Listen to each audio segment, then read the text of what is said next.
Me percaté de una pequeña talla de la Virgen María que se hallaba en un fanal de plata ornamentado con el águila bicéfala de la casa de los Habsburgo.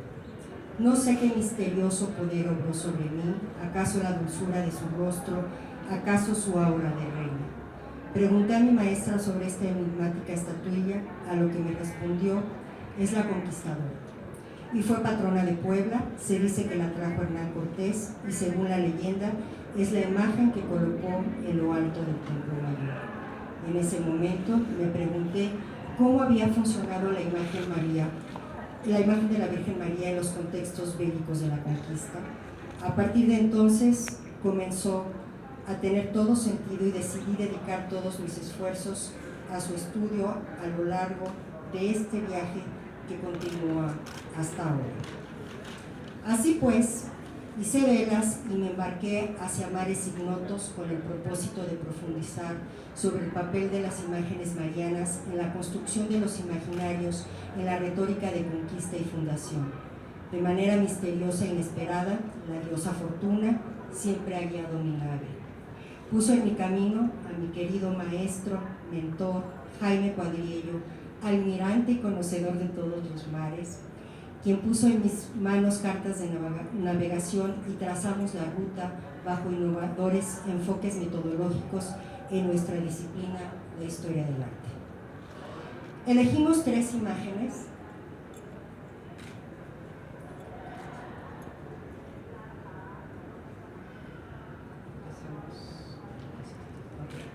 Elegimos tres imágenes que fueron fundamentales en estos discursos y que a lo largo de su biografía han estado relacionadas entre sí.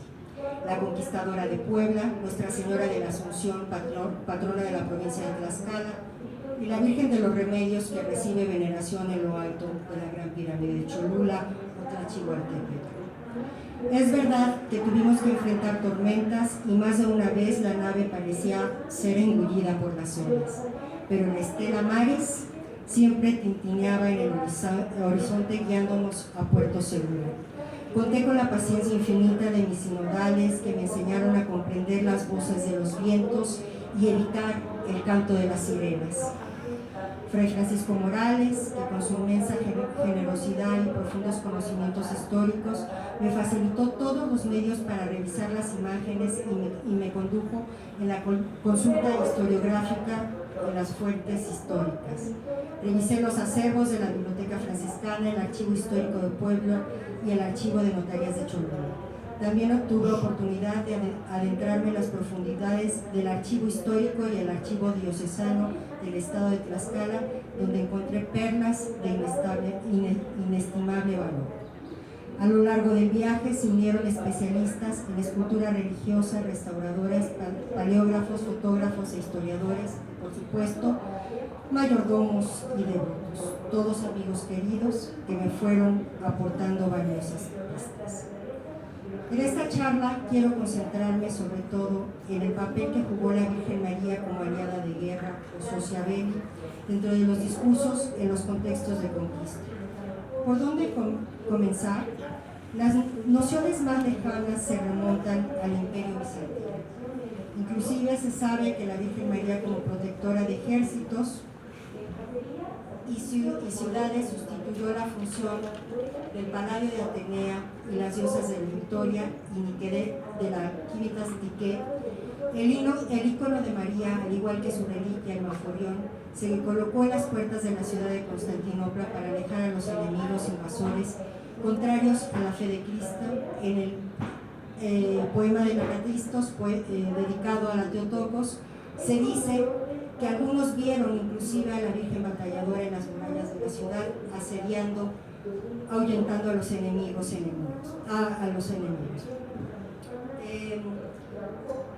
Así pues, esta devoción a la Virgen y su papel como socia de guerra llegó a la península ibérica y cruzó al mar Océano para instalarse en los idearios del Nuevo Mundo en un proceso de asimilación de largo aliento que fue fundamental en la legitimación y sometimiento y vasallaje, y a la vez funcionó para crear identidades y ser patrona en la fundación de ciudades y villas en los territorios indianos.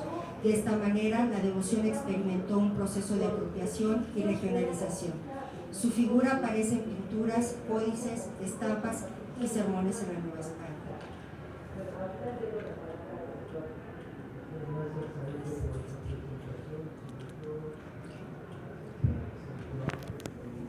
Sin lugar a dudas, la efigie de la Conquistadora de Puebla, que es esta que tienen ustedes en la pantalla, es una de las imágenes marianas más antiguas que se conservan en nuestro país. Es una pequeña talla policromada dorada y estofada, de estilo tardogótico, probablemente de los talleres de Malinas, en lo que era la región de Flandes, actualmente en Bélgica. Según la información jurídica de 1582, posiblemente apócrifa, se constata que la trajo Hernán Cortés y se la entregó como presea de guerra a su aliado, el capitán tlaxcalteca, don Gonzalo Axotecatl Cacomitzin, que ayudó a la derrota del señorío de Mosca.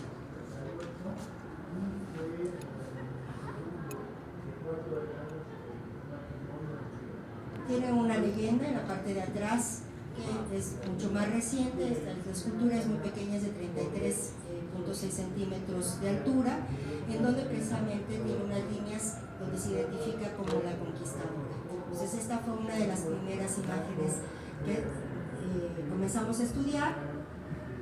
La siguiente es una imagen de que fue patrona de la provincia de Indios de Tlaxcala, la Asunción, la Virgen de la Asunción, y que bueno, no tenemos la escultura, no tenemos tampoco, no sabemos ni siquiera si fue una pintura o fue un retablo.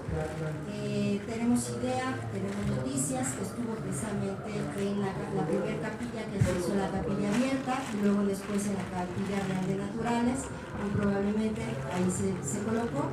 Y bueno, a partir del siglo XVII, la segunda mitad del siglo XVII está perdida de vista. Tenemos una sustituta, que es esta, es del siglo XVIII, además es una obra de buena factura, ¿no?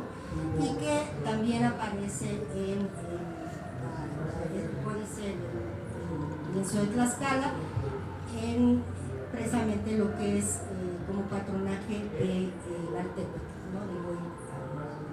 Entonces tenemos esta montaña, como el himno de Tlaxcala, con el escudo de la ciudad y por supuesto con la Virgen de la Asunción, y si se dan cuenta es muy parecida precisamente a la escultura del siglo XVIII. Y bueno, tenemos aquí la última imagen que estudiamos, que es precisamente la Virgen de los Remedios de Cholula, que también la pudimos datar, que es de finales del siglo del siglo XVI, y que aparece con sus vestidos y que en realidad es una purísima concepción, aunque iconográficamente se trata ya con sus vestidos una Virgen de los Remedios, una Teotocos, que tiene un niño Jesús prendido a los vestidos, ¿no? Y ahí tiene su piana de plata con la luna creciente.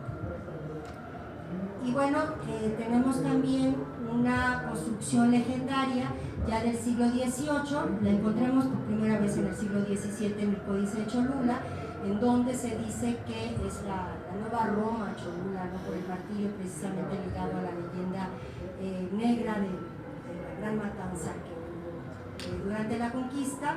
Y después en códices arcaizantes del siglo XVIII la encontramos precisamente también con una función de aliada de guerra ya muy tardía, una construcción discursiva pues ya precisamente apologética, y sobre todo para buscar los privilegios de estas élites indígenas del siglo XVIII, ¿no? Entonces tenemos estos códices, uno es el mapa de Chalchihuapan y el otro es el mapa de Tlancingo o Códice Campos, y tenemos estas imágenes como aliada de guerra. Muy bien, y tenemos también los sermones del siglo XVIII. Encontré este sermón en la Biblioteca La Fragua, en donde ya para entonces es patrona de la flota transoceánica y también patrona de los comerciantes, y hasta la fecha se le reconoce como patrona de los viajeros y también de los transportistas, actualmente sobre todo de los camioneros, ¿no? Entonces se va transformando y pues sigue el culto vivo.